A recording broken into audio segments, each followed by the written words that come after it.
ठीक है, ठीक है। सो लास्ट क्लास में मैं तुम्हें हाइड्रोकार्बन करा रही थी, ठीक है। अभी आगे मुझे करवाना है फिनोल वाला चैप्टर, ठीक है। सो ये देखो राहुल कहाँ से आ गया। राहुल, आपको नहीं ज्वाइन करनी है क्लास, अपना जाके वहां पे पढ़ाई करो। राहुल जी, ये आपका कवर हो जाएगा वहीं बूट कैम्प में, कन्हैया सर करा देंगे, ठीक है। हाँ, सो लास्ट क्लास में मैं हाइड्रोकार्बन करा रही थी आप लोगों को। अभी मैं फिनोल आगे स्टार्ट करवाऊंगी आज की क्लास में। मैंने आप लोगों के ग्रुप में एक असाइनमेंट भेजा है, ठीक है। सो उसको अभी मतलब ट्राई कर लेना उसको, और मुझे ट्यूसडे तक चाहिए ही चाहिए, राइट। और वो थोड़ा सा डिफिकल्ट लग सकता है आप लोगों को असाइनमेंट, बट आपको थोड़ा सा ध्यान से करना है। पहले नोट्स को रिवाइज करना, देन फिर आप बस वो अटेम्प्ट करना, ठीक है। फिर आपसे कुछ कुछ सवाल जो है वहां पे बनने लगेंगे, और जो भी सवाल नहीं होगा मैं तुम्हारे डाउट सोल्विंग ग्रुप में ही वो डिस्कस करूंगी, ठीक है। राहुल, बाद में करेंगे बेटा इसके बारे में डिस्कस। हाँ, मेजर टेस्ट होगा आपका, मुझे भी कल ही पता चला है, ठीक है। तो हाँ, ठीक है। ऑलराइट। जो बच्चे असाइनमेंट मुझे शेयर नहीं करते, लाइक अब्दुल्ला, तुम्हारा असाइनमेंट मेरे को बिल्कुल भी शो नहीं होता, कोई असाइनमेंट तुम्हारा दिखाई नहीं देता। तो प्लीज असाइनमेंट देना स्टार्ट करो, तभी तुम लोग रिवीजन कर पाओगे। अदरवाइज टीचर पे भरोसा, टीचर पे रिलाई करोगे कि वो सैटरडे को आके रिवीजन करवाएगा। सो ऐसा नहीं है, राइट। सो अपना कर तो करो, डीपीपी सबमिट करो, टेस्ट एनालिसिस करो। टेस्ट तो लास्ट 2 टेस्ट आपने दिए भी नहीं है, और पता भी नहीं कि कल आप आ रहे हो या नहीं आ रहे हो। आपने इन्फॉर्म किया किसी को कि आप आ रहे हो या नहीं आ रहे हो कल? यस, मैं आपसे बात कर रही हूँ अब्दुल्ला, आपने मैं इन्फॉर्म किसी मैं को? मॉर्निंग में कर दूंगा, अगर मैं जा पाऊंगा तो चला जाऊंगा। ठीक है, तो मॉर्निंग में इन्फॉर्म करना है आप आ रहे हो या नहीं आ रहे हो, आपको इन्फॉर्म करना है। एंड ये सभी बच्चों के लिए है। वैसे तो मोस्टली बच्चे आ रहे हैं, मतलब सभी आ रहे हैं आई गेस, अब्दुल्ला को छोड़ के। तो आप लोग जरूर, आप, सर ने शायद मैसेज भी किया तुम लोगों के ग्रुप में, तो थम्स अप दे दिया करो, समझ जाएंगे वो कि आप आ रहे हो, राइट। नहीं तो कोई रिस्पॉन्स आपको देना है, ऐसा नहीं कि किसी ने, टीचर ने मैसेज भेजा और तुम कोई रिस्पॉन्ड ही नहीं कर रहे हो, तो this is not a good habit, ठीक है।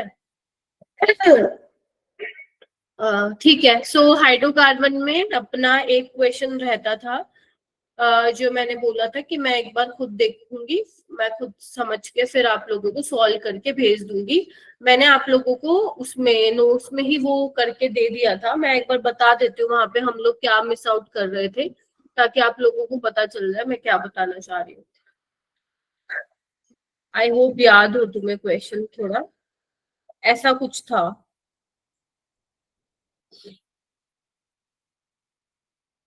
वाटर बनने के बाद एक कार्बोकेटाइन बनना था, राइट। तो मैंने, आवाज आ रही है ना सबको? यस हाँ, मैम।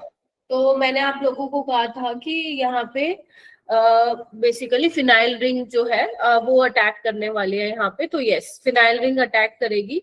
तो फिनाइल रिंग जब अटैक करेगी आप लोगों की, तो बेसिकली 3 मेंबर्ड रिंग यहाँ पे बनने वाली है। तो वो मैं बना रही थी, CH2 इस तरीके से, ठीक है। सो अगर यहाँ नेगेटिव होगा तो नेगेटिव पॉजिटिव के बीच में बॉन्ड बनेगा, और यहाँ पे पॉजिटिव चार्ज आएगा, राइट।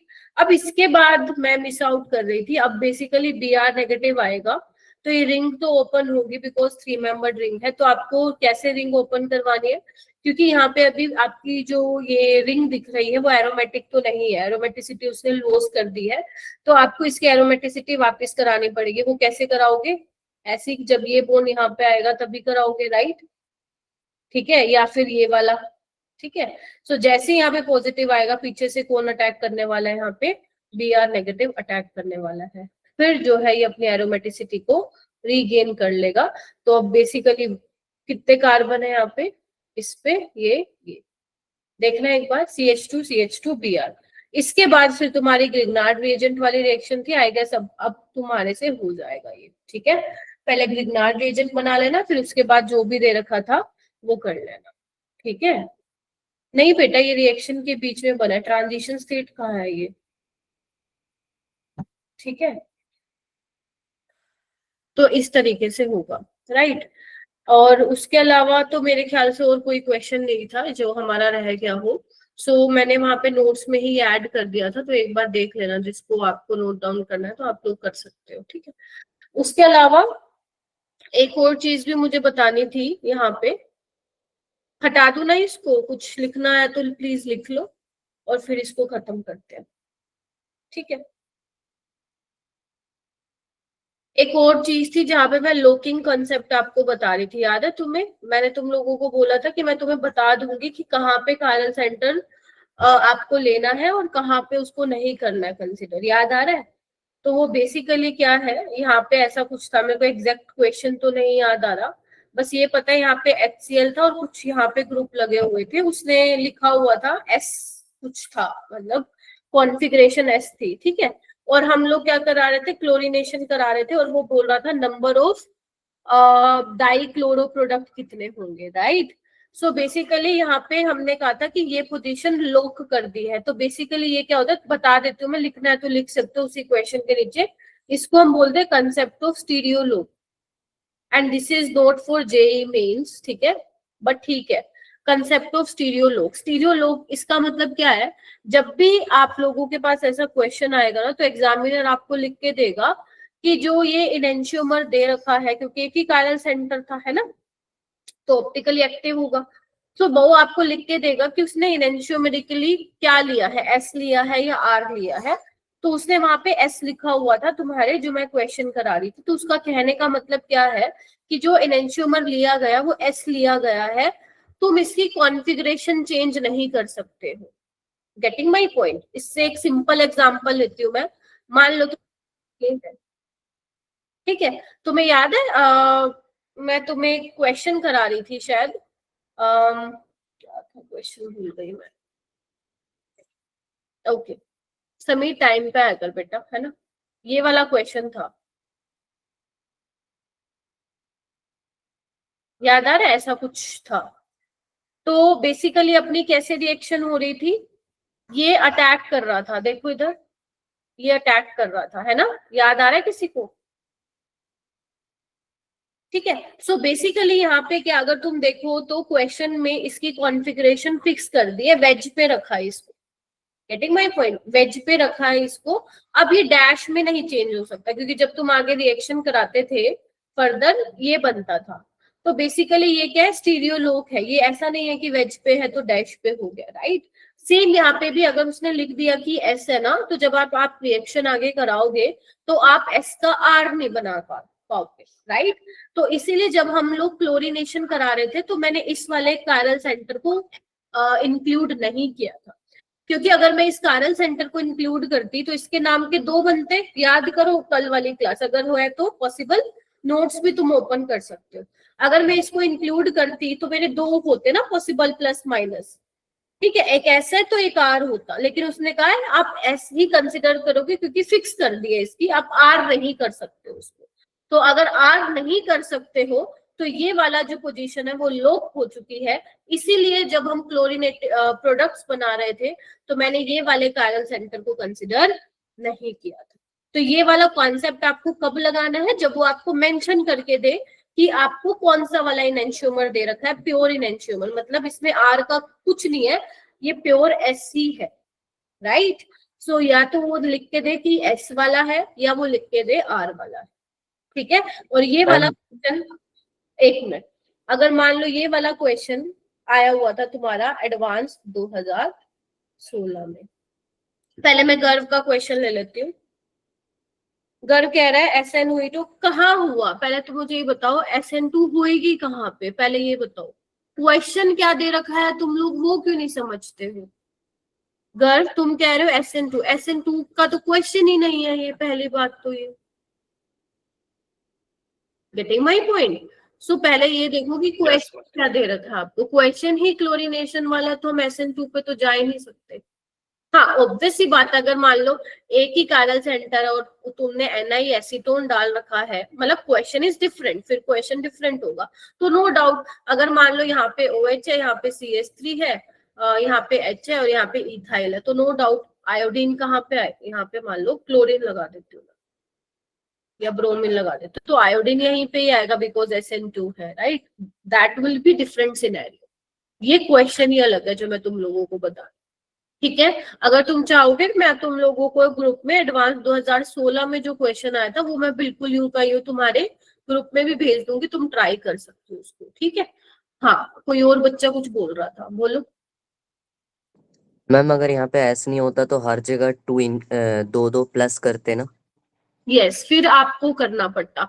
अगर उसने मेंशन नहीं करा हुआ कि ये प्योर एस है या आर है, फिर आपको वही करना है जो हम करते आ रहे हैं। पता है ना क्या करते हैं, फिर हम टोटल काउंट करते हैं पॉसिबल आइसोमर कितने बन रहे हैं, बट उसने अगर मेंशन कर दिया तो फिर नहीं हो, राइट। ये चीज ध्यान रखना। मैम मेंशन करा तो एक ही काउंट करेंगे ना फिर उसका। अरे हाँ यही तो बोलू, बार बार सेम चीज के पूछ दो तुम, ओके मैम। ठीक है। यस, ये चीज थोड़ा सा ध्यान रखना। और हाँ एक चीज और मैं आप लोगों को बताना चाहूंगी, वैसे तो वो दे के रखेगा, देखो ऐसा नहीं है कि वो नहीं देगा, बट एक बार ना चेक जरूर कर लेना क्वेश्चन कैसे दिया हुआ है। मान लो उसने क्वेश्चन ही जान करके ऐसा फ्रेम किया हुआ है जहां पे आपको कॉन्फ़िगरेशन दिख रही है कि इसकी आर आएगी, तो आपको पता लगेगा कि क्वेश्चन में आर दिया हुआ है। जबकि जब मैं ऐसे वाले क्वेश्चन कराती हूँ जहां पे आपको पॉसिबल आइसोमर काउंट करने होते हैं, वहां पे आप RS नहीं बता पाते हो। यानी कि कहने का मतलब ये है कि आप देख लेना कि उसने स्टीरियोकेमिस्ट्री कुछ डिफाइन कर रखी है या नहीं कर रखी, नहीं कर रखी तो पॉसिबल आइसोमर बना के आना। अगर स्टीरियोकेमिस्ट्री डिफाइन कर दी देन ये लोकिंग वाला कॉन्सेप्ट लगाना, मेंस में तो ये नहीं आएगा, ठीक है। This is only for JEE advance, all right. और अगर तुम्हें प्रैक्टिस करने ऐसे क्वेश्चन, मैं तुम्हें 2-3 नेक्स्ट असाइनमेंट में डाल दूँ, कर लूंगा आराम से, ठीक है। तो ये आई गेस 2 क्वेश्चन थे जहां पे अपने को थोड़ा सा मुझे आपको बताना था। अब मैं इसको हटा रही हूँ, अब जहां पे भी आपने लिखा था उसको प्लीज वहां पे लिख लेना।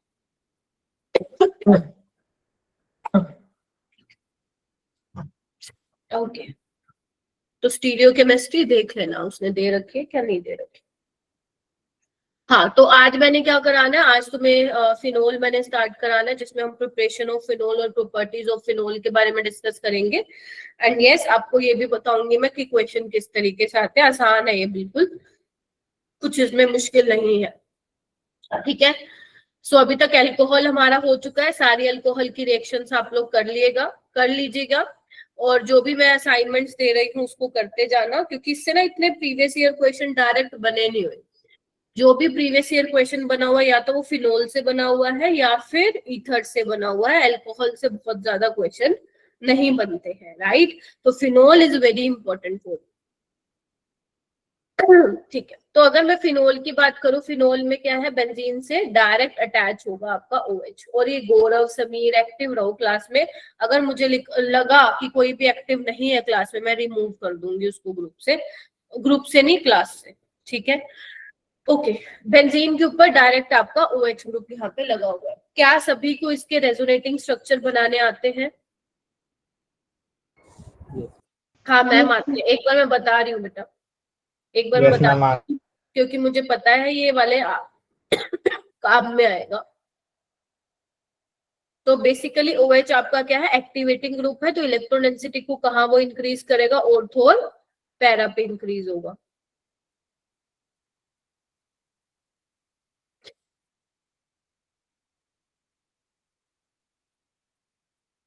डायरेक्ट बना दूं क्या, डायरेक्ट बना देता हूँ,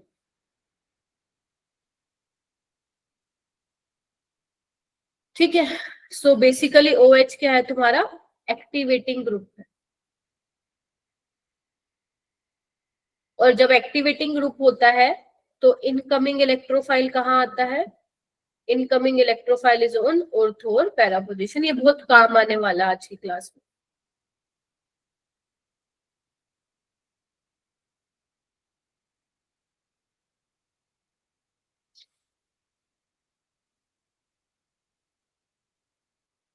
मैम इलेक्ट्रॉन डोनेटिंग ग्रुप को एक्टिवेटिंग ग्रुप कह रहे हैं।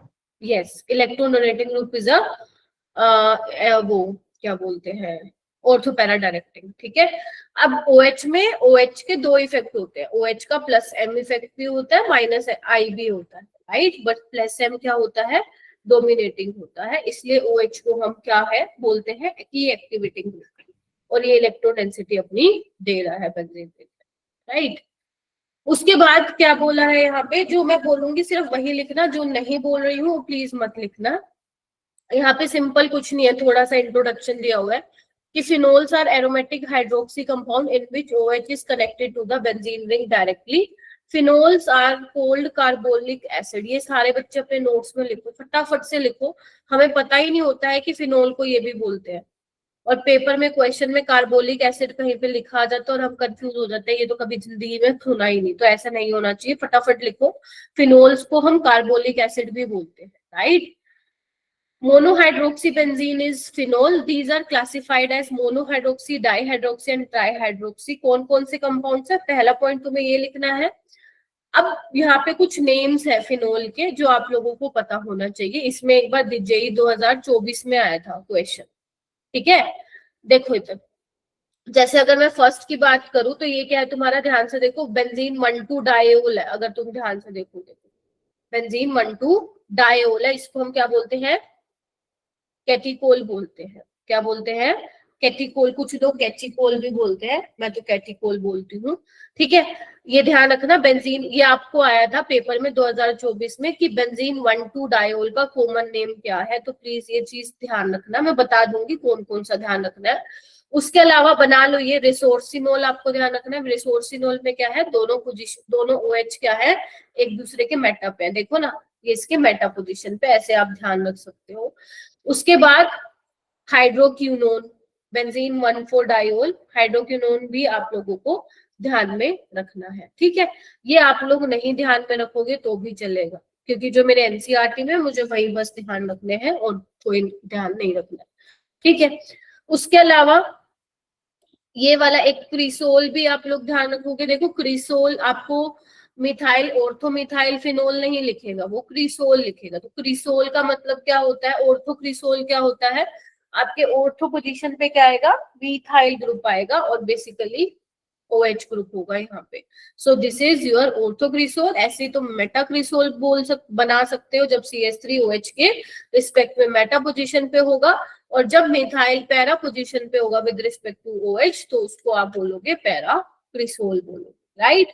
उसके अलावा ऑर्थोक्लोरोफिनोल, ये सिंपल है कि क्लोरीन जो है ऑर्थो पोजीशन पे। आई होप आप लोगों को डिफरेंशिएट करना आता है विच वन इज ऑर्थो और पैरा। मैं बता देती हूँ, ये दोनों आपकी ऑर्थो पोजीशन है, ये दोनों आपकी मेटा पोजीशन है, और ये वाली आपकी पैरा पोजीशन होती है, ठीक है। उसके अलावा ये क्या है, 2 हाइड्रोक्सी बेंजोइक एसिड, इसका भी बहुत यूज होने वाला है आज की क्लास में, टाइम बचा तो जरूर होगा।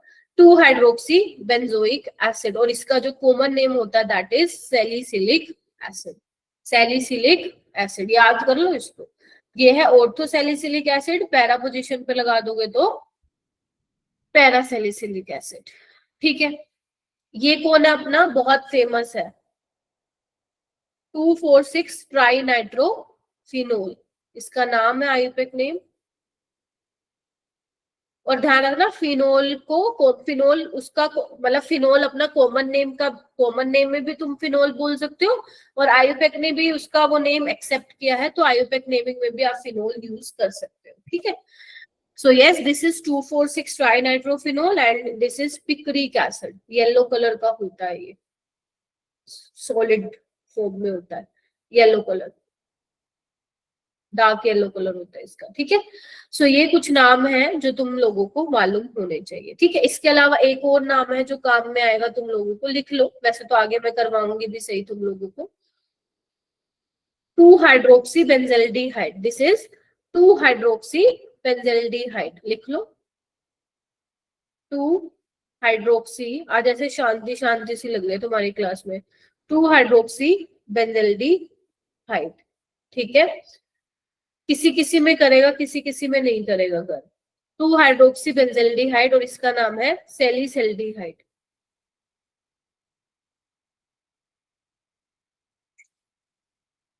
इसी में तो कॉमन नेम को ही आयुपेक ने एक्सेप्ट कर लिया, बट किसी केस में ऐसा नहीं होता है।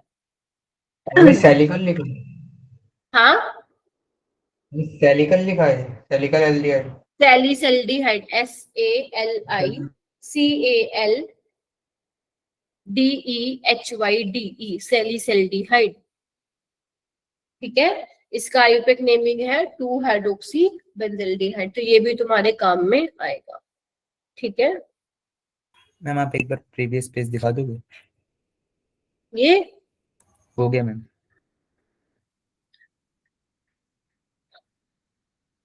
चलिए, ये क्या है? Okay, so this is 1 naphthol. इसको क्या बोलोगे आप? 1 नेप्थोल बोलोगे, चाहे कैसा भी आए आपका आयुपेक नेम आए, वैसे आएगा नहीं है, लेकिन आप लोग को 1 नेप्थोल और 2 नेप्थोल के नाम से आता है ये, या इसको अल्फा नेप्थोल भी बोल सकते हो। ठीक है, ये भी आएगा काम। ठीक है, तो ये वाला जो जस्ट 7 वाली पोजीशन पे होगा, ऐसे ध्यान रखो, अल्फा नेप्थोल या 1 नेप्थोल तुम बोल सकते हो, एक छोड़ के होगा तो बीटा नेप्थोल।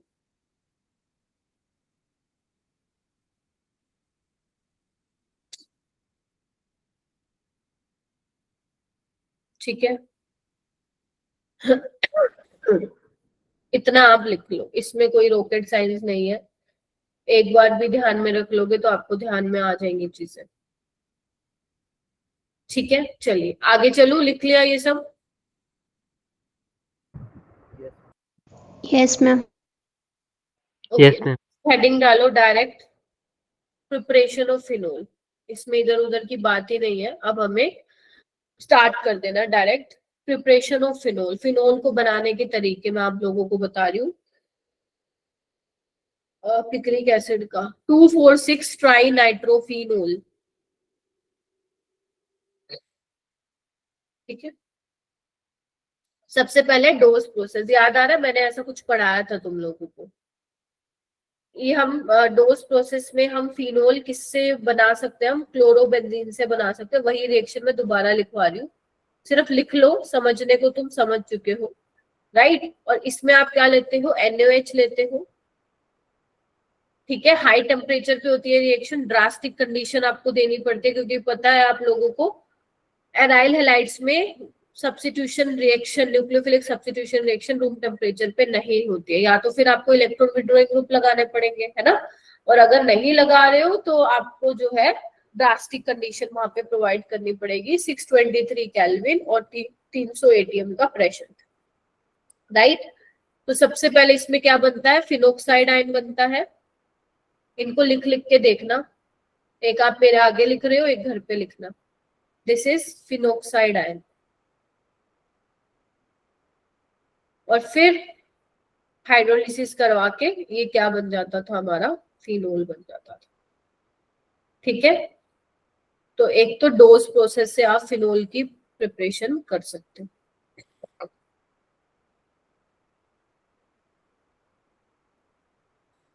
लिख लिया? यस प्रिंस Yes, आ, ma'am. बहुत बढ़िया। नेक्स्ट है, बेंजीन से भी आप बना सकते हो फिनोल। ये बहुत इंपॉर्टेंट है, जो जो इंपॉर्टेंट है वो मैं लिखती भी जा रही हूँ, मतलब स्टार मार्क करती हुई चलूंगी। बेंजीन से कैसे बना सकते हैं? इधर आओ। सबसे पहले अपन क्या करेंगे? बेंजीन की सल्फोनेशन करा देंगे। अब तुम बताओ, सल्फोनेशन के लिए हम लोग क्या लेते थे? या तो कंसंट्रेटेड H2SO4 ले लो, या फिर क्या ले लो तुम? ओलियम ले लो। ओलियम क्या होता है? H2SO7, पी ब्लॉक में हमने पढ़ा था ओलियम, याद करो। तो जब तुम ओलियम ले लेते हो तो सल्फोनिक ग्रुप आ जाता है बेंजीन पे, और इसका नाम क्या है? Benzene sulphonic acid. मैकेनिज्म इनके नहीं है, हाँ कईयों के हैं, कईयों के नहीं है, जिनके हैं वो मैं करवा दूंगी आप लोगों को। Benzene sulphonic acid, right. फिर उसके बाद हम इसकी, ये इंपॉर्टेंट है जो भी मैं कराने वाली हूँ ना, वो बहुत इंपॉर्टेंट है। अब हम क्या कराते हैं? देखो, हमें चाहिए फिनोल, हमारे पास ये ग्रुप आ गया है, तो हम क्या करेंगे? अब बेंजीन से डायरेक्ट फिनोल बनाने जाओगे तो फिर कुछ और रास्ता अपनाना पड़ेगा, जिसमें से एक रास्ता ये है कि पहले तुम सल्फोनेशन करा दो, उसके बाद इसको एक्वस NaOH के साथ ट्रीट करा दो। अब NaOH क्योंकि बेस है बेटा और ये वाला हाइड्रोजन एसिडिक है, क्योंकि इधर देखो तुम लोग ध्यान से, तो जब ये H+ जाएगा तो ये जो नेगेटिव चार्ज आएगा ऑक्सीजन पे that will stabilise by resonance, yes और नो।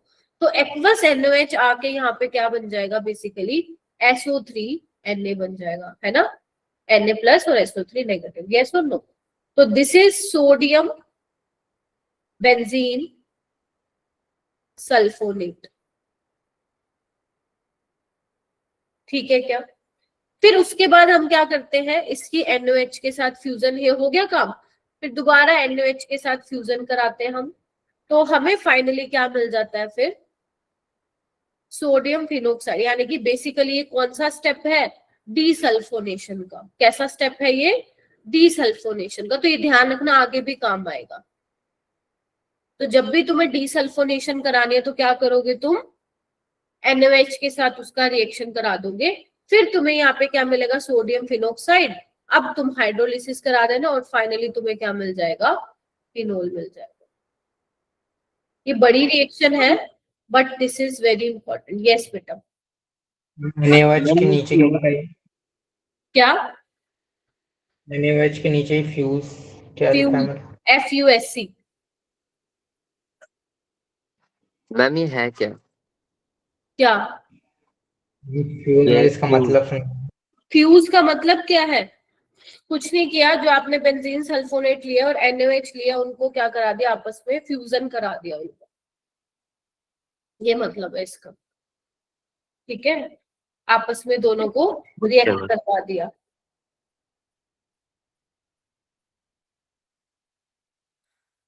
हो गया, बन गया, बताओ।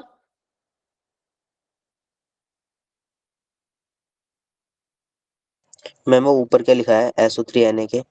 डीसल्फोनेशन, रुको मैं ओके। दोबारा लिख देती हूँ।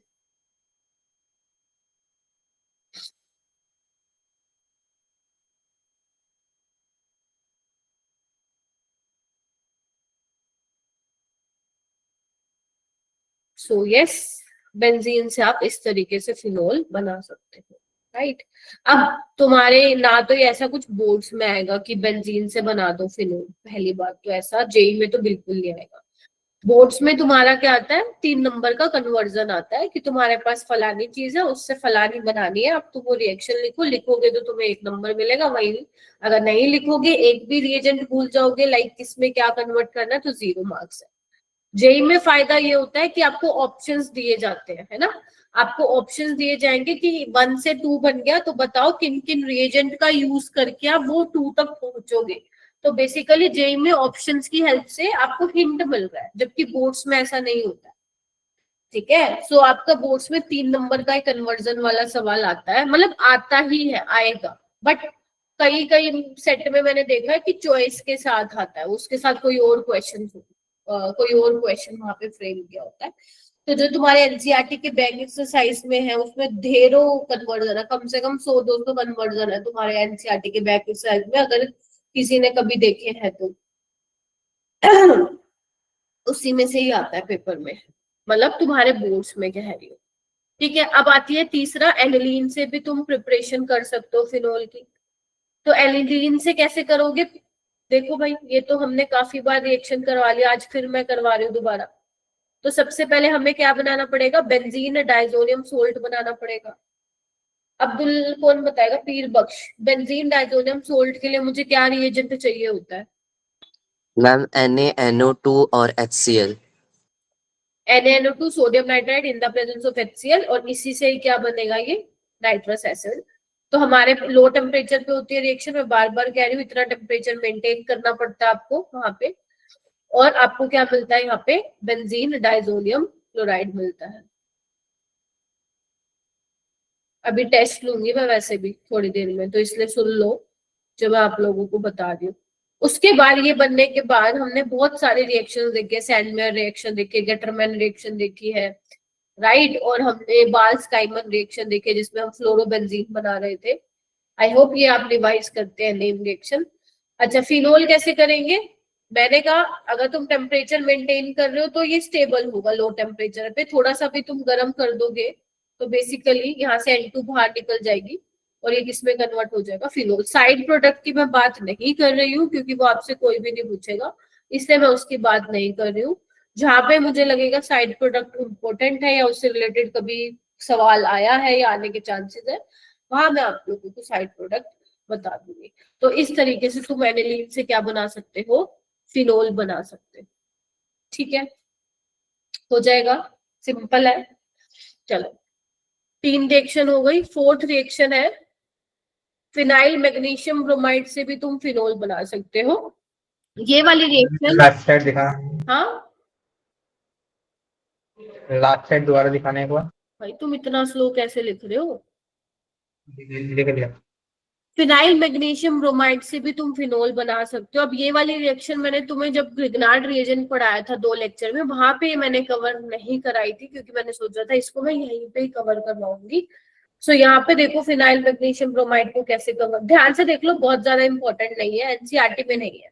और फिनोल के जो भी क्वेश्चन आते हैं अब तक का रिकॉर्ड रहा है कि एनसीईआरटी में से ही आते हैं। बहुत ही रेयर केस में जब उसको क्वेश्चन डिफिकल्ट करना होता है तो किसी शिफ्ट में वो अजीबोगरीब क्वेश्चन डाल देता है, बाकी क्वेश्चन एनसीईआरटी बेस्ड आते हैं। तो अगर तुम फिनाइल मैग्नीशियम ब्रोमाइड की रिएक्शन कराते हो ऑक्सीजन के साथ, तो बेसिकली यहाँ पे होता क्या है, ऑक्सीजन जो होता है इंसर्ट कर लेता है कार्बन और मैग्नीशियम के बीच में, इस तरीके से देखो एक बार, और ऑक्साइड लिंकेज बन जाती है, देखो इस तरीके से। फिर उसके बाद हमें इसमें क्या चाहिए होता है, सिर्फ देख लो, नोट वेरी इंपॉर्टेंट। फिर हमें यहाँ पे 1 मोल और चाहिए होता है मैग्नीशियम ब्रोमाइड का। तो यहाँ पे देखो क्या होता है, इसको थोड़ा सा मैं नीचे बनाऊंगी।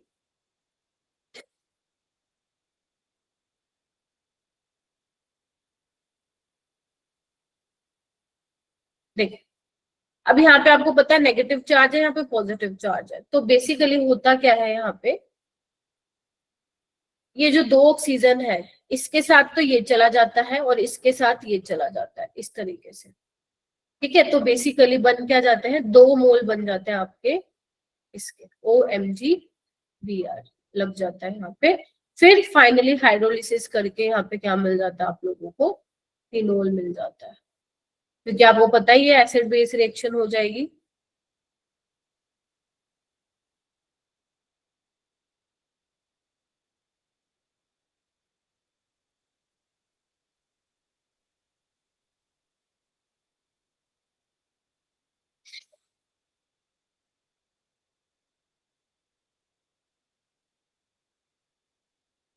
ठीक है, इसलिए हमने, क्योंकि देखो अगर आप डायरेक्ट हाइड्रोलिसिस कराते तो बेंजीन बनता, देख रहे हो, बिकॉज एसिड बेस रिएक्शन हो जाती।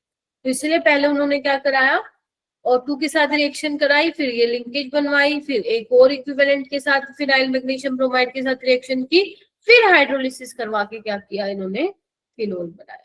तो ये भी एक तरीका होता है फिनोल बनाने का, बहुत सारे तरीके हैं।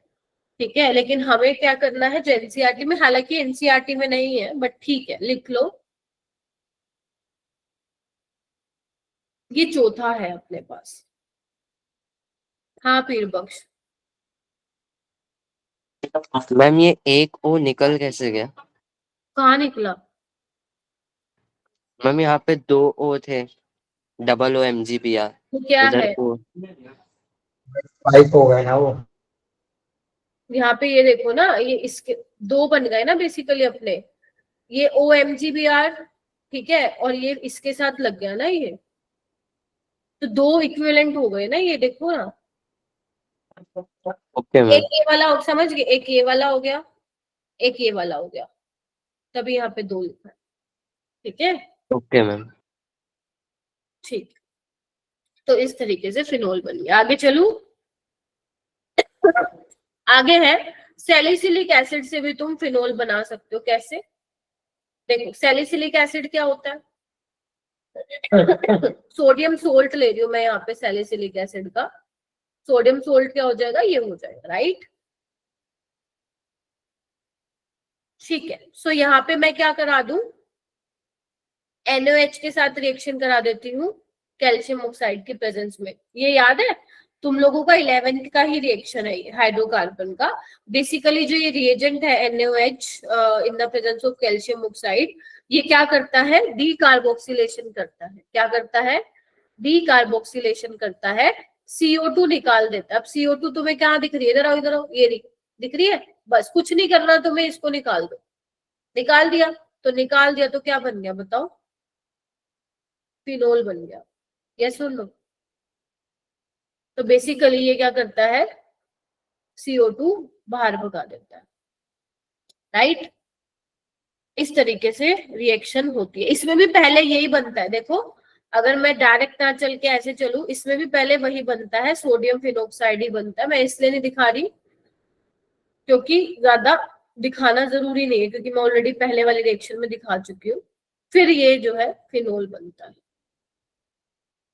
तो yes, this is one of the method for phenol. Decarboxylation important है ये। इसका मैकेनिज्म वैसे तो आप लोगों को हाइड्रोकार्बन में पढ़ाया जाता है, तो उसमें अपन देख लेंगे जब मैं पढ़ाऊंगी, बट वैसे नहीं आपको ज्यादा जरूरत। ठीक है, बहुत सारे हैं भाई, इसलिए धीरे धीरे चल रही हूं मैं, और प्लीज ध्यान, फिर एक बार मैं रिवाइज भी करा दूंगी ताकि दिमाग में बैठ जाए, रटना नहीं। चलो आगे आता है। अभी तक जितने मैंने करवाया उसमें सबसे ज्यादा इंपॉर्टेंट एक तो ये सैलिसिलिक वाला काम में आएगा, तुम्हारे एनालीन वाला काम में आएगा, बेंजीन वाला तो सबसे ज्यादा इंपॉर्टेंट है। और डोज प्रोसेस ठीक है, एक यहाँ पढ़ा दिया, एक मैंने हेलो एल्केन्स में पढ़ा दिया था, हेलोरीन्स में, बस अब नहीं आएगा ये दोबारा। अब उसके बाद आते हैं सबसे मोस्ट इंपॉर्टेंट, जो कि जेईई का फेवरेट सवाल यहाँ से बनता है, क्यूमीन की ऑक्सीडेशन से भी तुम फिनोल बना सकते हो। देखो अब मैं तुम्हें ना डायरेक्ट क्यूमीन से नहीं बनवाऊंगी, हो सकता है एग्जामिनर तुम्हें तुमसे पहले क्यूमीन बनवा ले। अब ये क्यूमीन कुछ नहीं है, आइसोप्रोपाइल बेंजीन को ही क्यूमीन बोलते हैं, ठीक है, इसी का ही कॉमन नेम है ये क्यूमीन। अब मैं आपको डायरेक्ट क्यूमीन से नहीं बनवाऊंगी, मैं फिर बोलूं पहले मैं क्यूमीन बनवा देती हूँ आपको, हो सकता है एग्जामिनर स्टार्टिंग से पूछ ले, जो कि पूछा भी हुआ है। तो अगर मान लो मैं बेंजीन की रिएक्शन बेटा इसके साथ करा देती हूँ, प्रोपाइल क्लोराइड के साथ इन the presence of anhydrous AlCl3, तो तुम मेरे को बता सकते हो ये कौन सी रिएक्शन है? फ्रीडल क्राफ्ट एल्काइलेशन रिएक्शन मैंने तुम्हें करवाई थी। Yes ma'am. पहले स्टेप में क्या होता था याद करो, AlCl4 नेगेटिव बनता था, कार्बोकेटाइन बनता था, फिर हम देखते थे कि अगर रीअरेंजमेंट हो पा रही है तो बहुत बढ़िया बात है, तो यहाँ पे रीअरेंजमेंट हो जाती है 1,2 हाइड्राइड शिफ्ट के बाद, विच इज सेकेंडरी। अब ये बिहेव करता है एज ए इलेक्ट्रोफाइल, और यहाँ पे लगता है, क्योंकि यहाँ पे ऑर्थो पैरामेटा कोई पोजीशन डिफाइन नहीं है, बिकॉज कोई सब्स्टिट्यूएंट नहीं है, तो तुम्हारा जहां मन करे वहां पे तुम लगा सकते हो। तो this is cumene, this is cumene, ठीक है। यहां से अब फिनोल कैसे बनता है, तो बेसिकली हम लोग, मैं इसका मैकेनिज्म भी करवाऊंगी तुम्हें, इसका मैकेनिज्म इंपॉर्टेंट है, ठीक है, इंपॉर्टेंट इन द सेंस कि एडवांस के लिए इंपॉर्टेंट है, मेंस के लिए तुम डायरेक्ट रिएक्शन याद रख सकते हो। तो क्यूमीन की रिएक्शन बेसिकली हम लोग किसके साथ कराते हैं, O2 के साथ कराते हैं इन द प्रेजेंस ऑफ सनलाइट, ठीक है। चलिए अब तुम्हें यहाँ पे क्या दिख रहा है, 1 2 3, एक H दिख रहा होगा यहाँ पे, तो CH के बीच में ऑक्सीजन क्या हो जाता है, इंसर्ट हो जाता है। वो अभी मैं मैकेनिज्म बताऊंगी तो तुम्हें समझ में आ जाएगा। तो ये ऑक्सीजन इंसर्ट हो जाता है, इसका नाम है क्यूमीन हाइड्रोपरऑक्साइड, और ये इंटरमीडिएट होता है इस रिएक्शन का, क्यूमीन हाइड्रोपरऑक्साइड, ये क्या है, इंटरमीडिएट है इस रिएक्शन का, राइट। ये भी जेईई 2023 में पूछा था। इसके बाद क्या होता है, इसके बाद हम हाइड्रोलिसिस कराते हैं, और हाइड्रोलिसिस के बाद इसमें हमें 2 प्रोडक्ट मिलते हैं। एक तो जो हमें चाहिए दैट इज फिनोल, ये अच्छी खासी अमाउंट में मिलता है, और इसके साथ हमें एसीटोन में मिलता है। हालांकि acetone is also a by product, but ये भी अच्छी खासी यील्ड में हमें मिल जाता है। इसीलिए आप लोगों को इस केस में दोनों ही याद रखने हैं कि जब हम क्यूमीन का लाइक ऑक्सीडेशन कराते हैं और हाइड्रोलिसिस कराने के बाद हमें फिनोल मिलता है, साथ ही साथ हमें क्या मिलता है, एसीटोन मिलता है। तो इसमें आपको फिनोल नहीं ध्यान रखना, इसमें आपको ये दोनों चीजें ध्यान रखनी है। अब एग्जामिनर की मर्जी है, वो तुमसे क्यूमीन से फिनोल बनवाए या फिर बेंजीन से स्टार्टिंग करके क्या करवाए, ये करवाए, राइट। तो इस तरीके से ही रिएक्शन आगे चलती, मतलब इस तरीके से आगे हो जाएगी। ठीक है, सो ये था बहुत इंपॉर्टेंट, और ये तुम्हारे बोर्ड्स में भी 100% आएगी ही आएगी, हर साल पूछा जाता है इसको, और आगे भी ये आती रहेगी। बट हाँ, स्कूल में मैकेनिज्म नहीं पूछेंगे इसका, क्योंकि जिसका एनसीईआरटी में मैकेनिज्म नहीं है वो नहीं पूछेंगे आप लोगों से। इसमें या तो ये किसी रिएजेंट में ऐड मतलब लिख देंगे और तुम्हें आगे प्रोडक्ट बनाने होंगे, या फिर सिंपल ये लिख देंगे कि क्यूमीन से आप कैसे फिनोल बना सकते हो। 2 नंबर का शॉर्ट नोट या 3 नंबर का शॉर्ट नोट आ जाएगा, तो उसमें तुम इंग्लिश में भाई साहब अपने लैंग्वेज में कुछ 3-4 लाइनें लिखनी पड़ेंगी, देन आपको ये रिएक्शन लिखनी पड़ेगी। बाकी वो लाइनें कुछ कोई पढ़ता नहीं है। If your reaction is correct then you will get full marks. तो ये इस तरीके से इंपॉर्टेंट है। अब इसका एक बार मैं मैकेनिज्म बता देती हूँ, चलिए आइए। ठीक है, सो मैकेनिज्म क्या है, ये तो पता ही है तुम्हें क्यूमीन कैसे बना। अब मैं तुमसे डायरेक्ट क्यूमीन से चलती हूँ मैं आगे।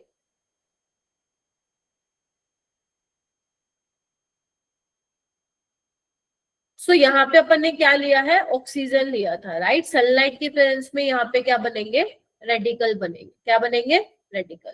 तो जैसे ही यहाँ पे इस पे रेडिकल आएगा, H पे रेडिकल आएगा, ऑक्सीजन पे रेडिकल आएगा और इस पे आएगा, तो एक ऑक्सीजन का रेडिकल कार्बन रेडिकल के साथ जुड़ जाएगा, एक ऑक्सीजन का रेडिकल H रेडिकल के साथ जुड़ जाएगा। तो क्या होगा, देखना ध्यान से, क्या कुछ ऐसा ही होगा क्या,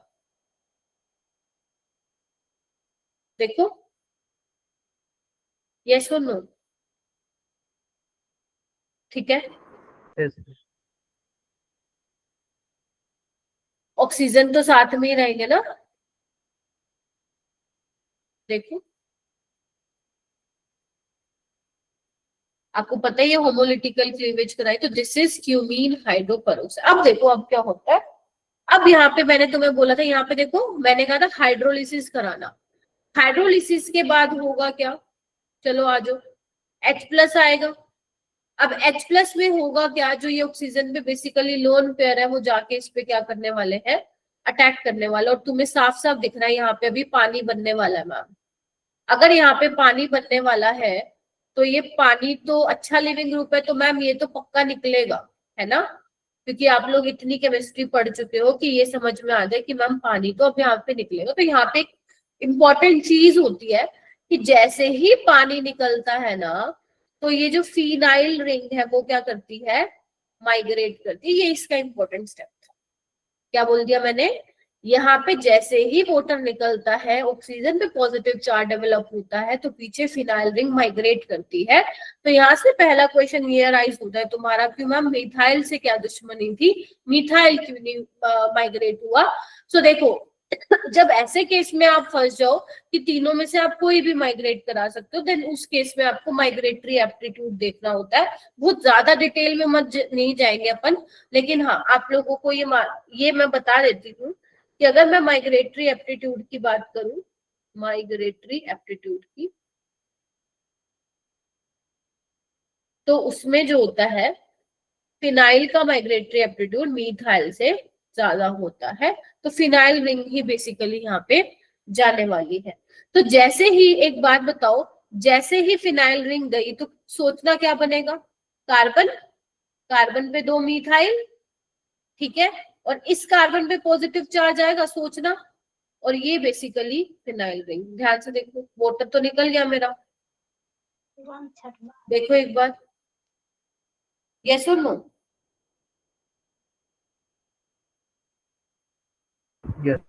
नहीं नहीं, आपको ये माइग्रेटरी एप्टीट्यूड ध्यान रखना पड़ेगा। Okay ma'am. जहाँ पे आप फंस जाओगे कि तीनों में से कोई मतलब कोई भी माइग्रेट कर सकता है, देन उस केस में ध्यान रखना पड़ेगा। वरना जिस हिसाब के तुम लोगों के क्वेश्चन आते हैं वहां पे तो तुम्हें पता लग जाएगा, आपको शिफ्ट उसी को कराना है, माइग्रेट उसी को कराना है जिसके माइग्रेट कराने पे हमें कार्बोकेटाइन क्या मिलेगा, स्टेबल मिले, राइट। सो इस तरीके से होगा, इतना हो गया। फिर उसके बाद हाइड्रोलिसिस तो करवा ही रखी है तुमने, है क्या जगह और नहीं है, कोई बात। तो यहाँ पे क्या बन जाएगा, इसको मैं हटा रही हूँ और ऊपर लिख दूंगी, ये बन जाएगा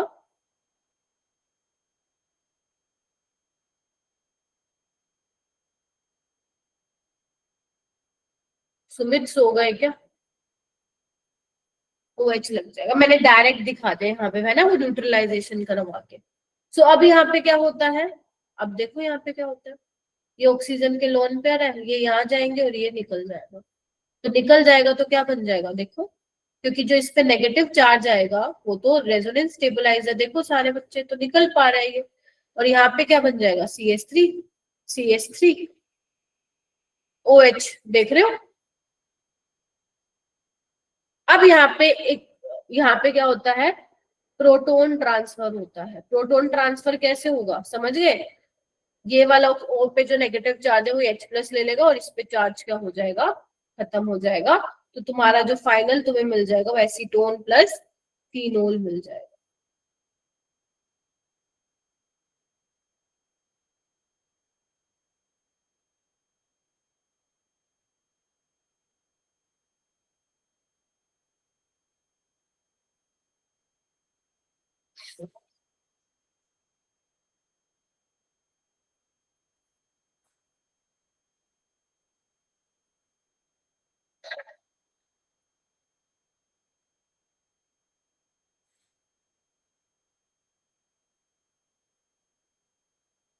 एक बार देख लो मैकेनिज्म को।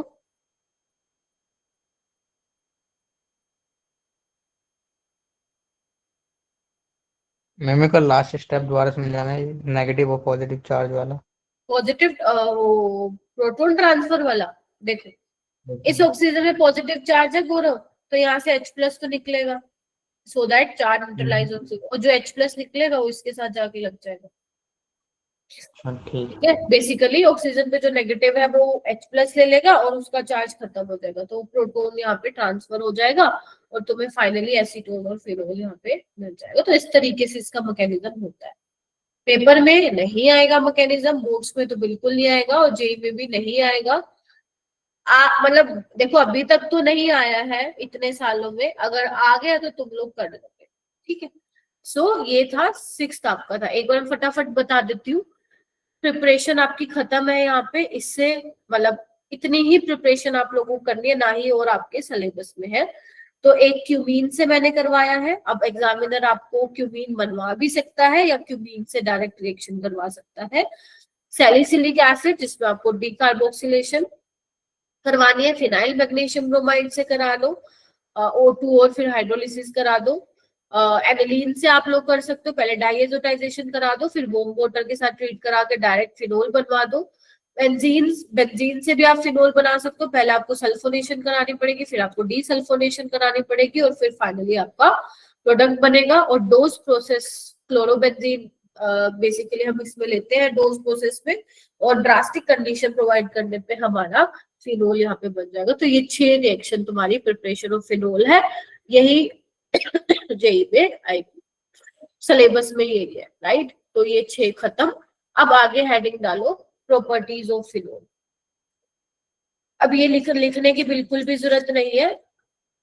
Phenol is a colourless crystalline, है ना, डेलिस्पेंट लिक्विड। बस हाँ ये जरूर ये भी नहीं लिखने की जरूरत है, it turns pink colour on exposure to air and light. ये सिर्फ बस ये लगा लो, एनसीईआरटी की मैंने लाइन को यहाँ पे वो कर दिया, स्लिप लेके लगा दिया, दैट्स इट। तुमसे कोई भी नहीं पूछ रहा है, ठीक है। सो ये लिखने की जरूरत नहीं है, आप लिखोगे यहाँ से। मैंने तो यहाँ पे सेकंड डाला हुआ है बिकॉज फर्स्ट मैं इसको नाम बोल रही हूँ, आप फर्स्ट से डालेंगे, that is acidic nature of phenol. ये हमारे लिए इंपॉर्टेंट है कि फिनोल का एसिडिक नेचर हमें देखना बहुत जरूरी है, कि कौन कौन सी रिएक्शन से हमें पता चलता है कि फिनोल का क्या होता है, एसिडिक नेचर होता है। जब मैं तुम्हें अल्कोहल करवा रही थी तो मैंने वहां पे अल्कोहल का एसिडिक नेचर तुम लोगों के साथ डिस्कस किया था, यहाँ पे मैं फिनोल का एसिडिक नेचर डिस्कस करूंगी। तो सबसे पहले देखो भाई फिनोल किस किस के साथ रिएक्शन देता है जिससे हमें पता चलता है भाई उसका एसिडिक नेचर है। तो अगर मान लो मैं फिनोल की रिएक्शन, चलो कंपेयर करते हैं अल्कोहल से। तो अल्कोहल के केस में मैंने सोडियम मेटल के साथ कराई थी रिएक्शन, ठीक है। तो वो क्या कर रहा था, इलेक्ट्रॉन लूज कर रहा था, H2 गैस निकल रही थी, तो यहाँ पे भी ये सेम काम होगा, ठीक है। H2 गैस क्या होगी यहाँ पे रिलीज होगी, तो ये सोडियम के साथ तो रिएक्ट कर जाता है, ठीक है। अच्छा उसके अलावा सोडियम सोडामाइड के साथ कर देगा। मैम सोडामाइड स्ट्रॉन्ग बेस है, बिल्कुल कर देगा। क्यों कर देगा, खुद देखो ना, जो ऑक्सीजन पे नेगेटिव चार्ज आ रहा है वो क्या है, रेजोनेंस स्टेबलाइज तो है मेरा बेटा। बोलो करेगा कि नहीं करेगा, करेगा मैम, ठीक है। उसके अलावा sodium hydride is also a good base, NaH, ये भी अच्छा बेस होता है, ये भी वही करेगा, आपको पता है Na+H नेगेटिव, तो बस वही करेगा, H नेगेटिव H+ लेके कर देगा अपना काम। तो यहाँ पे भी क्या बन जाएगा, सोडियम फिनोक्साइड और आपका क्या बन जाएगा, H2 गैस, ठीक है। अब यहाँ पे बात आती है कि क्या ये NaOH के साथ रिएक्ट करेगा। अल्कोहल तो नहीं कर रहा था, याद करो, NaOH के साथ, एक्सेप्ट मीथेनॉल, याद आ रहा है तुम लोगों को। NaOH तो नहीं रिएक्ट करता था अल्कोहल के साथ। अब हमें ये देखना है कि ये डिसोल्व हो जाएगा क्या इसमें, बिल्कुल हो जाएगा। क्यों, क्योंकि देखो ये बेस है, कोई चीज आपस में रिएक्ट कब कब करेगी, जब अगर NaOH बेस है तो इसके साथ अगर अच्छा एसिड होगा तभी वो क्या करेगा, आपस में डिसोल्व करेंगे, रिएक्ट करेंगे। सो बेसिकली यहाँ पे क्या होगा, NaOH बहुत ज्यादा स्ट्रॉन्ग बेस तो नहीं है, मतलब इतना है कि ये इसका H+ निकाल ले, मतलब इसका H+ ज्यादा एसिडिक है अल्कोहल के H+ से। कैसे, क्योंकि यहाँ पे देखो क्या बन रहा है, O negative, which is resonance stabilise.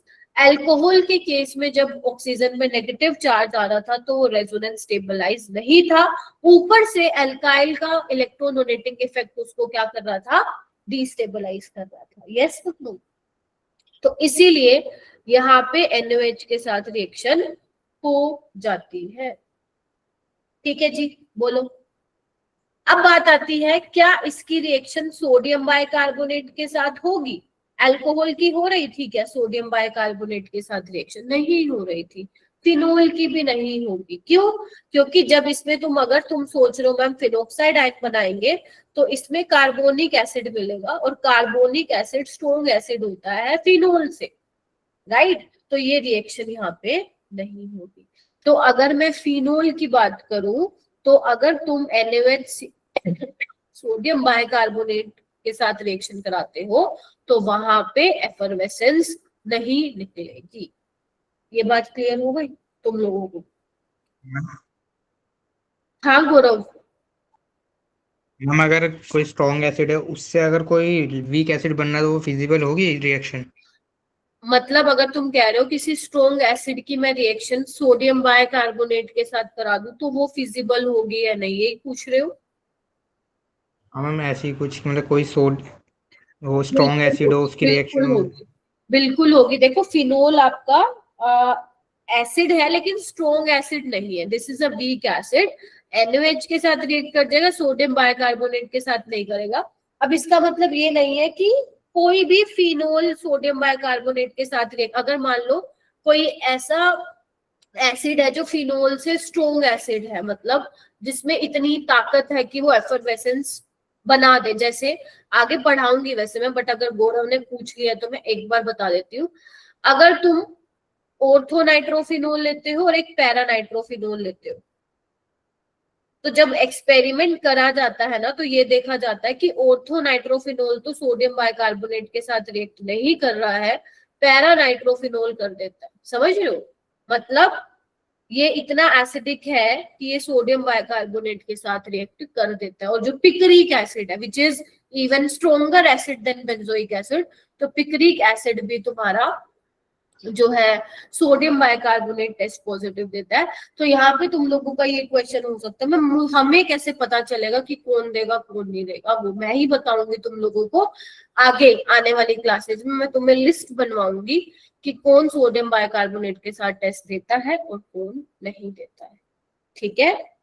तो अभी तक ये ध्यान रखना है तुम्हें कि अल्कोहल और फिनोल तो नहीं देते हैं, राइट। अभी तक तुम्हें यही 3 बातें आई है ना समझ में, अल्कोहल फिनोल नहीं देते हैं, कार्बोक्सिलिक एसिड दे देता है, ठीक है गौरव।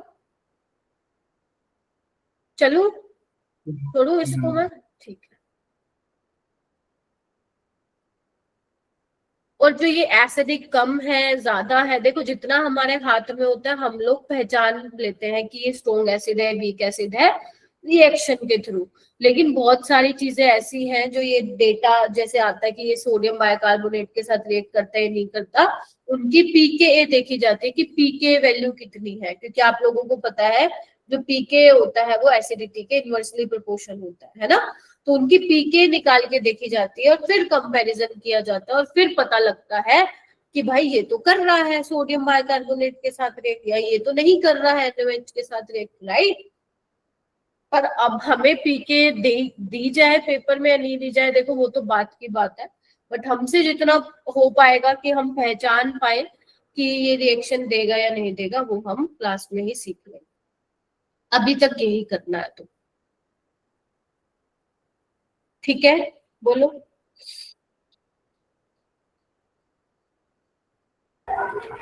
Yes.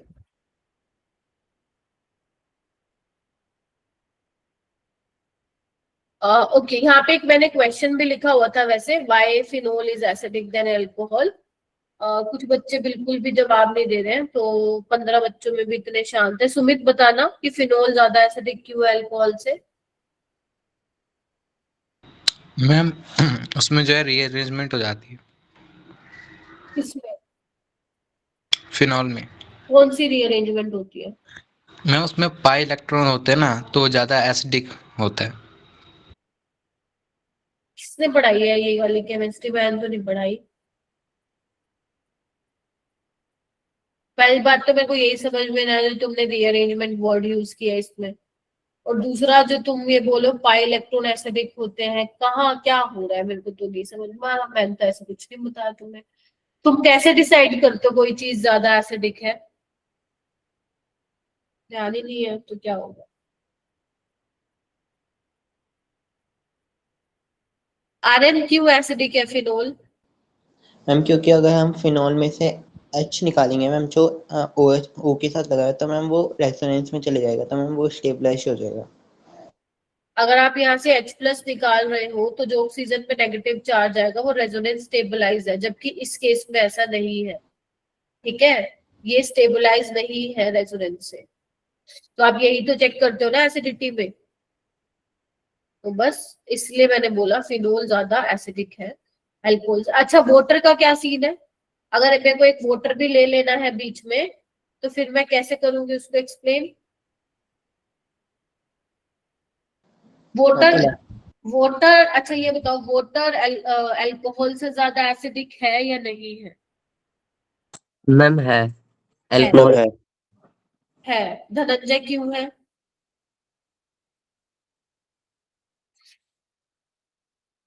बताओ।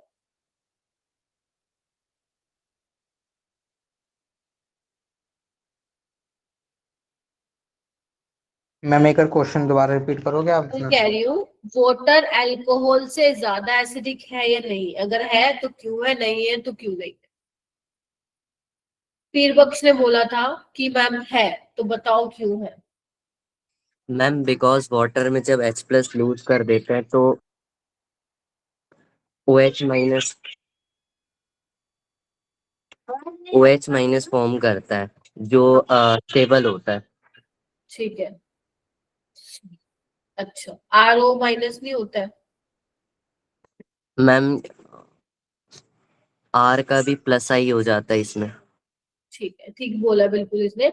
जब मैं वाटर से H+ निकाल रही हूँ तो बेसिकली ये मेरा ऑक्सीजन पे यहाँ पे नेगेटिव चार्ज आ रहा है, जबकि यहाँ पे भी आ रहा है बट इसके साथ अल्काइल ग्रुप लगा हुआ है। मैं मीथेनॉल को कंसीडर नहीं कर रही हूँ यहाँ पे, उसको मत लेके आना बीच में।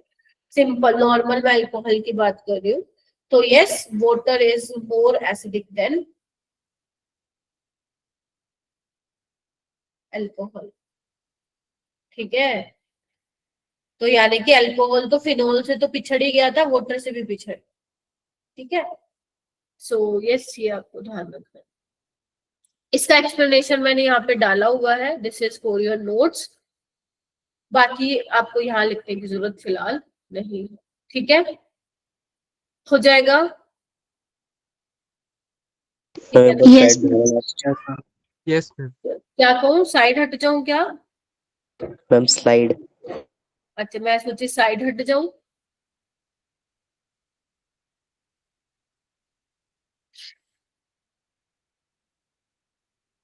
बस हो गया क्या? क्या नाम है? पीर मैम बख्श। आपने हटाई नहीं, क्या करवानी है? ये वाला चाहिए स्लाइड? जिसमें बस तुम्हें हो गया। चलो नेक्स्ट है, हेडिंग डालो reactions of alcohol, sorry phenol.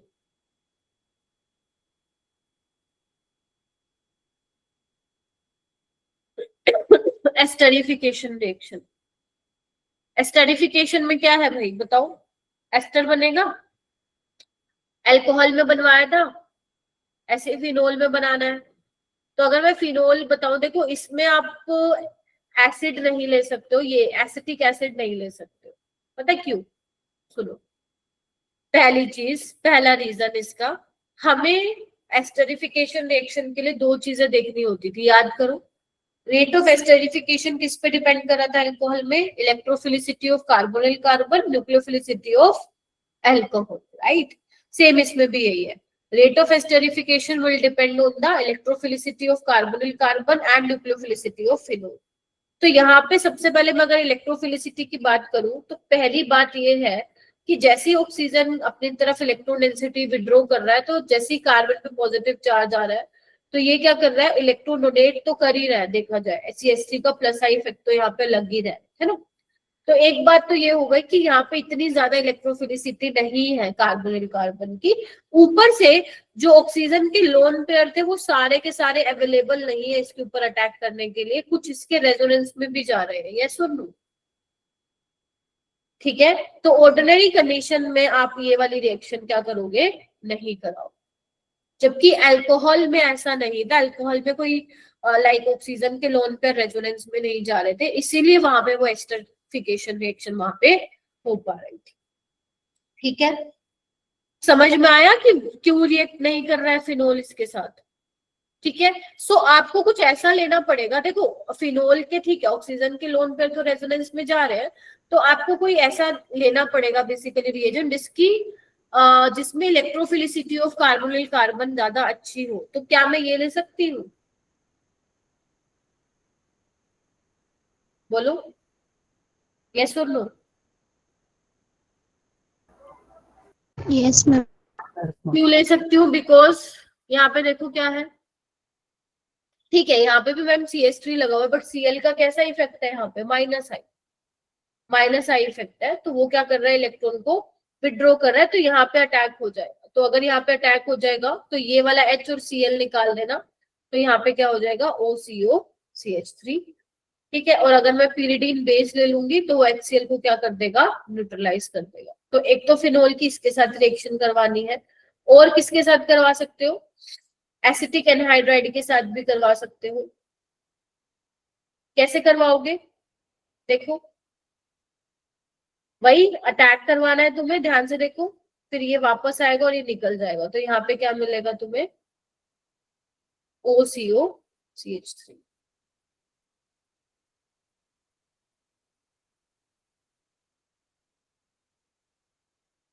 Ma'am वो नीचे PY pyridine है। यस,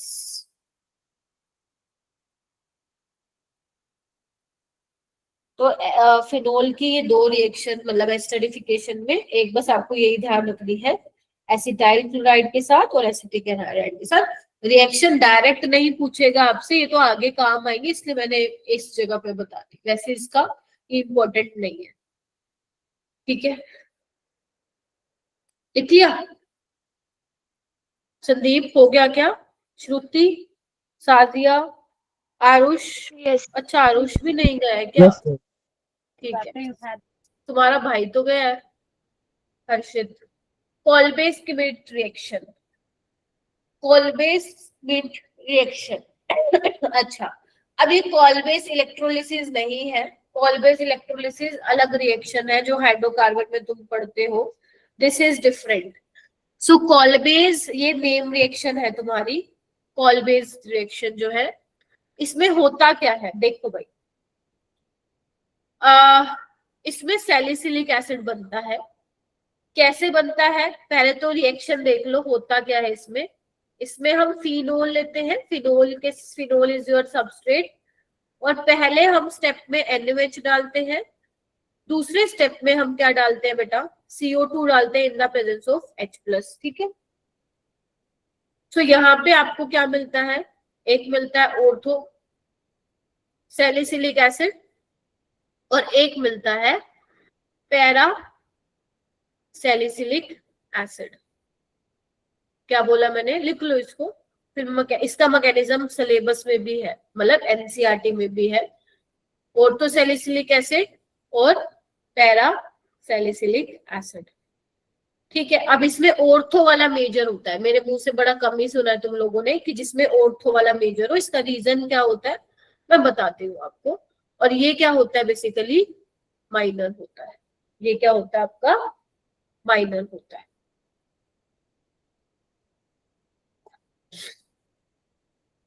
पहले लिख लो फिर मैं इसका मैकेनिज्म बताती हूँ।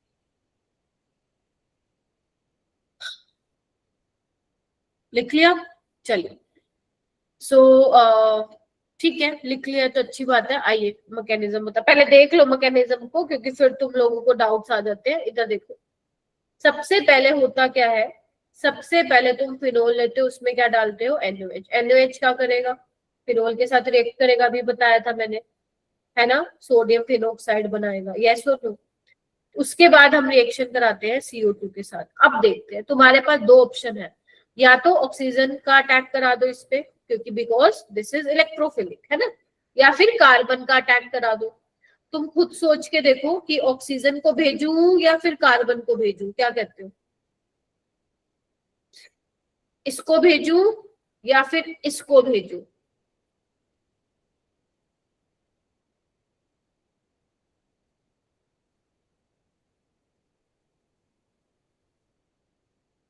बताओ, इलेक्ट्रॉन बोलो बोलो। मैम ऑक्सीजन को। ऑक्सीजन को, नेगेटिव चार्ज। ऑक्सीजन को भेजूं, नहीं। न्यूक्लियोफिलिसिटी किसकी ज्यादा होती है, C नेगेटिव की या O नेगेटिव की। Carbon is a better donor या oxygen is a better donor. Ma'am carbon. Carbon. अब समझ में आया, यस। Yes ma'am. दिखाते हम ऐसे हैं बुक्स में, लेकिन समझने के लिए मैं तुम्हें समझा देती हूँ, मतलब समझा देती हूँ। तो जैसे ही यहाँ पे, एक सेकेंड, जैसे ये बॉन्ड ऐसे ब्रेक होगा, इस पे जो नेगेटिव चार्ज आएगा वो यहाँ पे अटैक करेगा। समझ गए अब तुम लोग, तो इसीलिए मैं ऐसे दिखा रही हूँ अब इसको। तो देखना होगा क्या, सारे बच्चे ध्यान से देखना।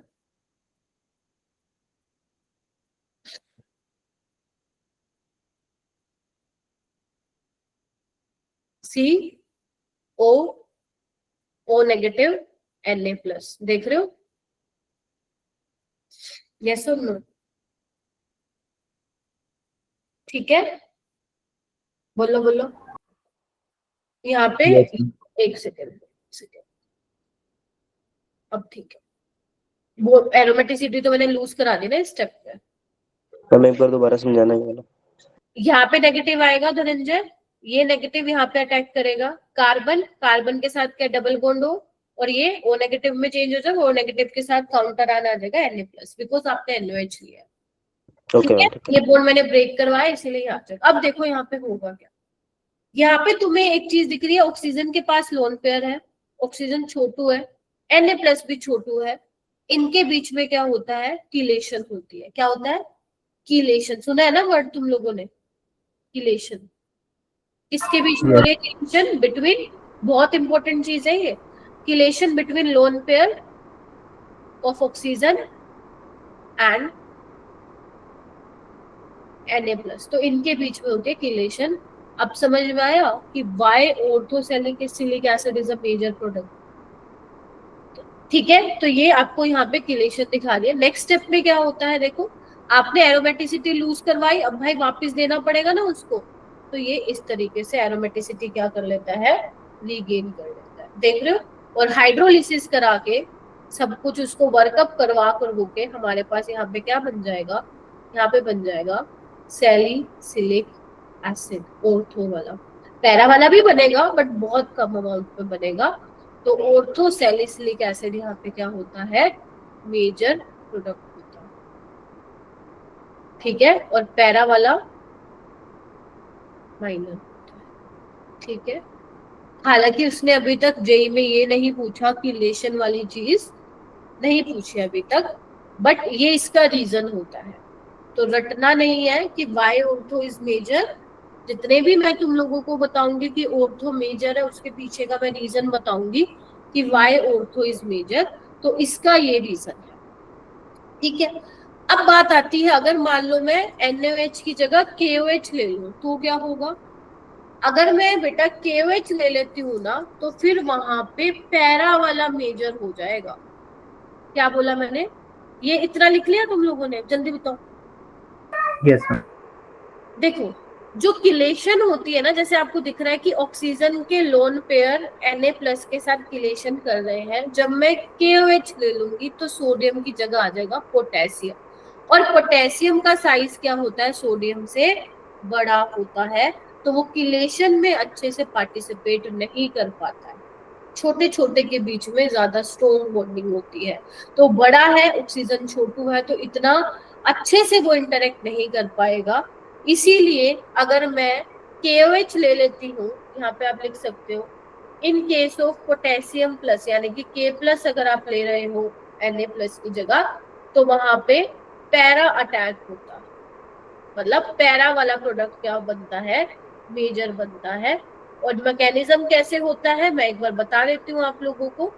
KOH लिया है यहाँ पे, और फिर आप CO2 लेते हो, वह दिखा देती हूँ, देखना एक बार, देख रहे हो? इधर देखो, ये अब अटैक करेगा, देखो ये, समझे? देखो,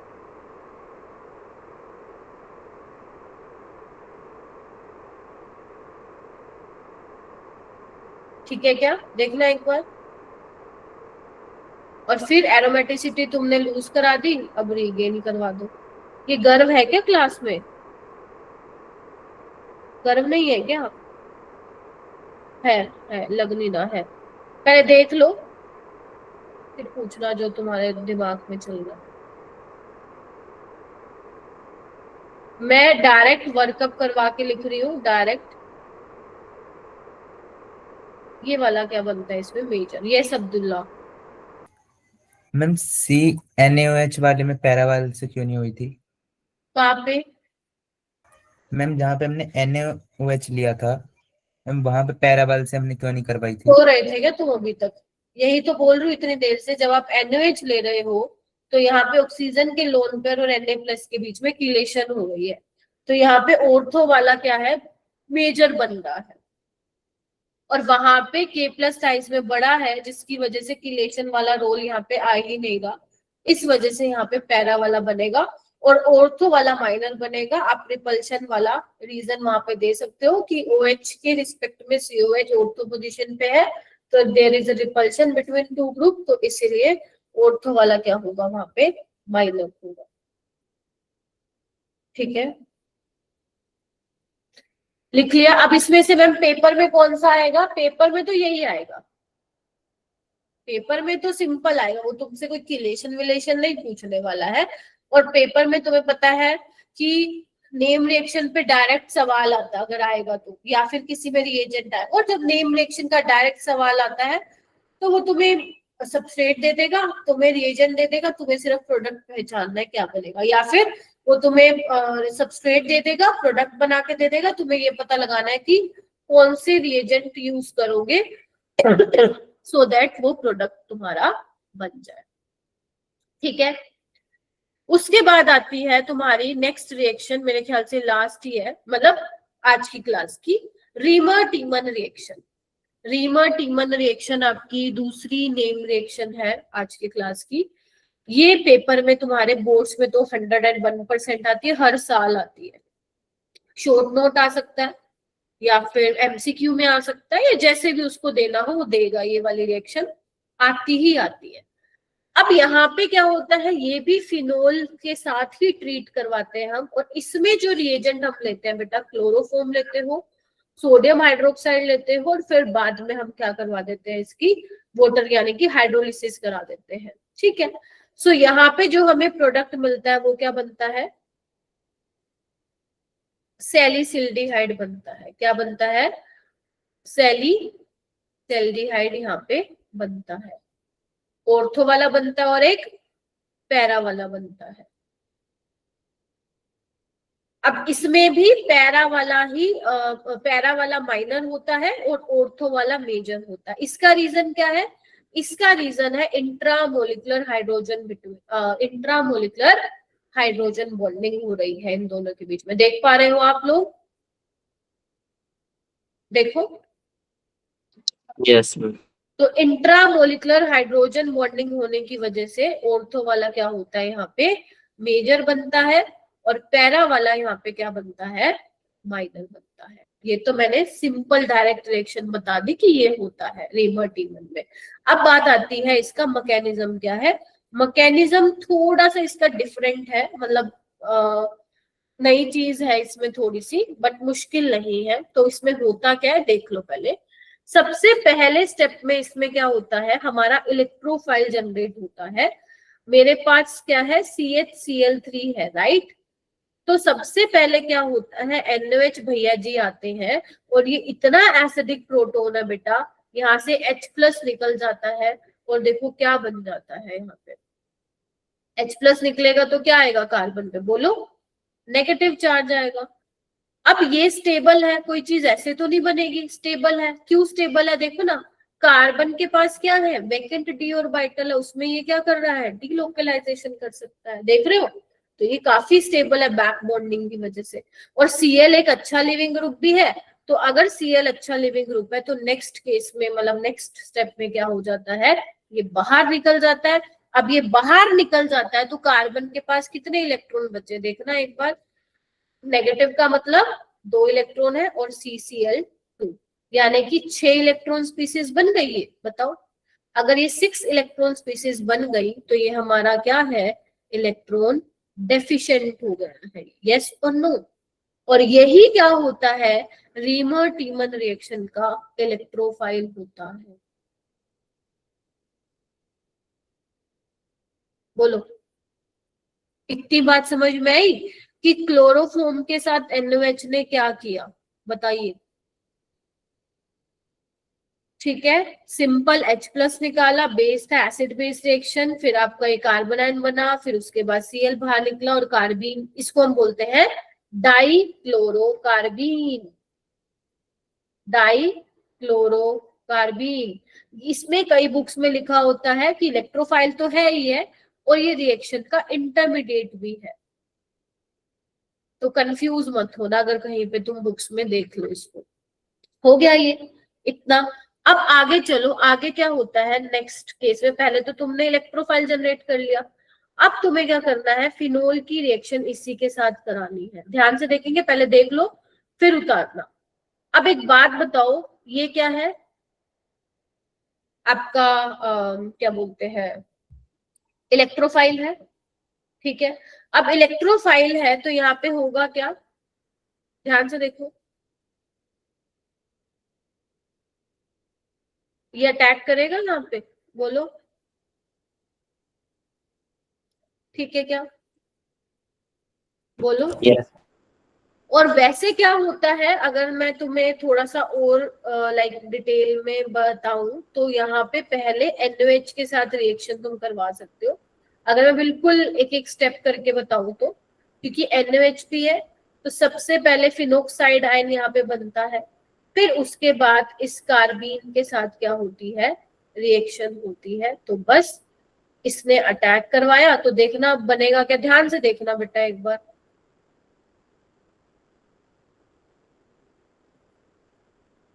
इसको मैं ऐसे दिखाती हूँ।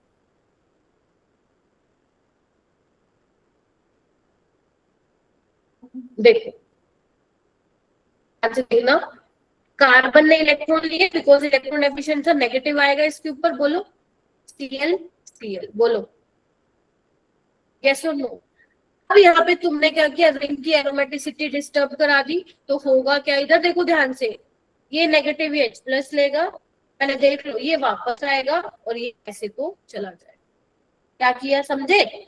रिंग की एरोमेटिसिटी मैंने गायब करवा दी थी, तो ये नेगेटिव जो है इसको भी चार्ज खत्म करना है तो H+ लेगा, ये इस तरीके से एरोमेटिसिटी रीगेन करवाएगा और ये बॉन्ड दोबारा से शिफ्ट हो जाएगा। तो देखना क्या बना, ऐसे ऐसे ऐसे, ये क्या बना, कार्बन पे एक H 2 Cl, ये लिखने पड़ेंगे हाथ से तभी आएंगे समझ में।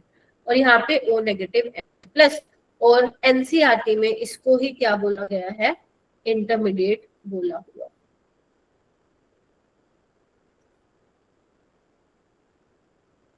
आगे क्या होगा, अब आगे एक बार बेटा मैं करवा दूं फिर पूछ लेना। उसके बाद एक्वस NaOH के साथ रिएक्शन करवाई गई है। एक बार बताओ, अगर मैं एक्वस NaOH के साथ रिएक्शन कराऊंगी तो क्या होगा, SN2 रिएक्शन होगी, 2 Cl रिप्लेस हो जाएंगे, किससे बोलो, OH से रिप्लेस हो जाएंगे।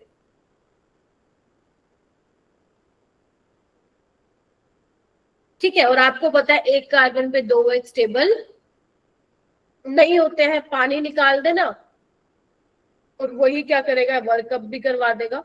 तो हाइड्रोलिसिस करा के फाइनली तुम्हारे पास क्या बन जाएगा, OH, और यहाँ पे बन जाएगा CHO। ये मैंने ऑर्थो वाला बनाया है, ऐसे ही तुम पैरा वाला भी बना सकते हो जब तुम पैरा पोजीशन पे अटैक करवाओगे। हाँ पीर बख्श, अब तुम बोल सकते हो, बाकी बच्चे लिख लो फटाफट। हाँ मैम आ गया समझ में वो। ठीक है, तो एक कार्बन पे 2 H स्टेबल नहीं है, पानी निकाल दो और फिर क्या वर्कअप करवा के क्या करोगे, चार्जेस न्यूट्रलाइज करा देना। तो ऑर्थो वाला बना दिया, पैरा वाला बनाने की जरूरत नहीं है, बाकी तुम बना भी सकते हो, मैंने मेजर वाला यहाँ पे बना दिया है। इसको बना लो और समझ लो एक बार। हाँ सिमरन, मैम इंटरमीडिएट स्टेप से पहले वाला समझा देंगे। हाँ एक मिनट बेटा, मैं मेरी ना बैटरी चेक कर, एक मिनट।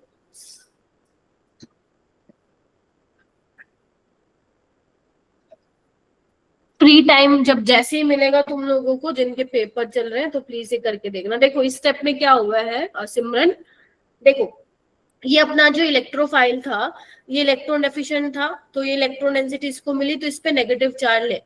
अब देखो जहां जहां पे भी चार्ज आएगा उसको खत्म करना पड़ेगा। तो मैंने एरोमेटिसिटी डिस्टर्ब करा रखी थी, क्या नाम है सिमरन, तो जैसे ही ये इस पे नेगेटिव जो आया वो H प्लस ले लेगा, देखो, और ये क्या होगा, इस तरीके से यहाँ पे मूवमेंट दिखाओगे, मतलब बेसिकली एरोमेटिसिटी रीगेन करवाओगे। और यहाँ पे अगर तुम बॉन्ड बनाओगे तो कार्बन के 5 बॉन्ड बन जाएंगे, तो ऑक्सीजन की इलेक्ट्रॉन डेंसिटी यहाँ शिफ्ट होनी होगी, राइट। बस उसके बाद ही ये बना है तुम्हारा, देखो। और जो ऑक्सीजन पे नेगेटिव आएगा Na प्लस उसका काउंटर आया ना, जिसको मैंने ऐसे दिखा रखा है, और यही तुम्हारा क्या होगा, ये क्या लिख दिया मैंने, नाउ इंटरमीडिएट। ठीक है, ऐसे बनेगा। Yes ma'am, okay ma'am. Okay, अब बात आती है इसकी रीमर टीमन कार्बोक्सिल, ये मैं नेक्स्ट क्लास में कराऊंगी। अभी क्वेश्चन देख लेते हैं। देखो ये 2024 में आया था, तो मेरे को जो सवाल मिले मैंने ले आई यहीं पे। रीमर टीमन में फिनोल सैलिसल्डिहाइड में कन्वर्ट होता है, स्पेलिंग ठीक कर लेना यार सैलिसल्डिहाइड की वहां पे, through an intermediate, the structure of intermediate. Intermediate का क्या स्ट्रक्चर होगा, देखो भाई तुम्हें दिख भी रहा होगा साफ साफ, दिख रहा है। Yes ma'am. Yes ma'am. Option number 4 क्या हो जाएगा, इसका आंसर हो जाएगा, राइट। तो यही एक क्वेश्चन आया था, और 2024 में एक ये क्वेश्चन आया था, पढ़ना।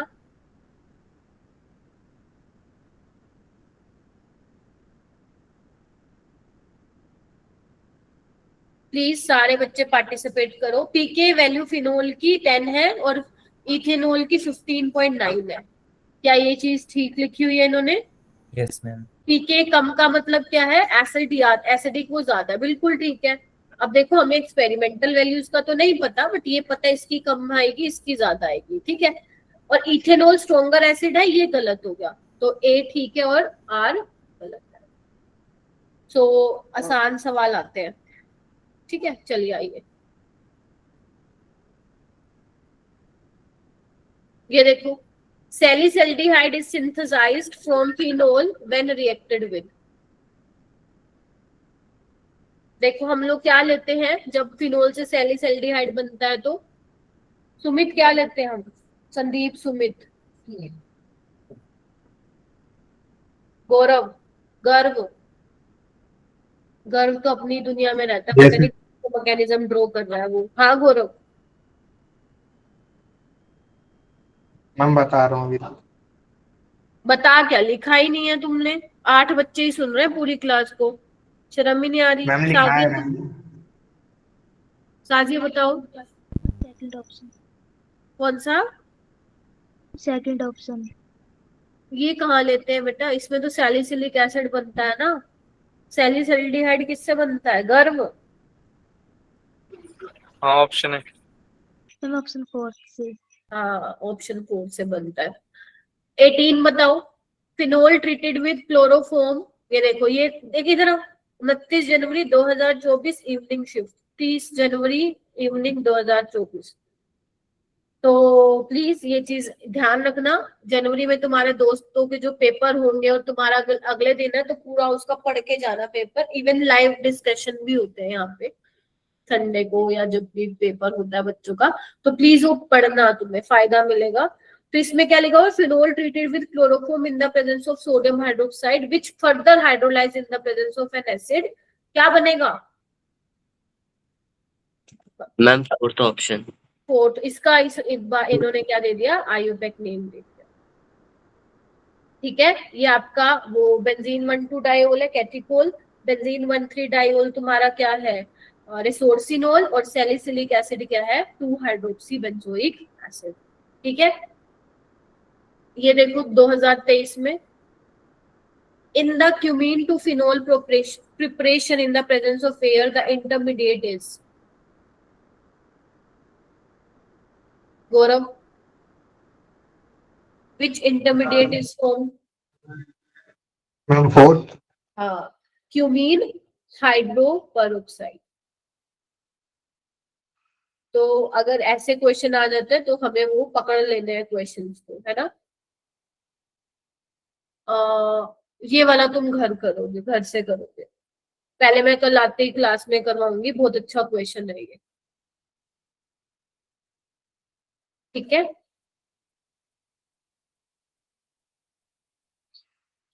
ठीक है। अब हम मंडे को, अच्छा मंडे को तो मैं मेजर टेस्ट की डिस्कशन कराऊंगी। ठीक है, सो यही करनी है तुम्हें। रिएक्शन रीमाटीमन करवा दी। रीमाटीमन में क्या बनता है? सैलिसल्डिहाइड। रात को रिवाइज करके सोना। सैलिसल्डिहाइड बनता है, क्लोरोफॉर्म NOH, और हाइड्रोलिसिस करवानी पड़ती है।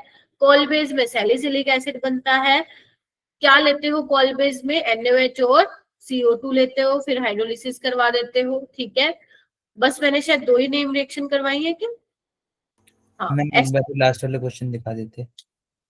क्या लेना है? स्क्रीनशॉट लेना है?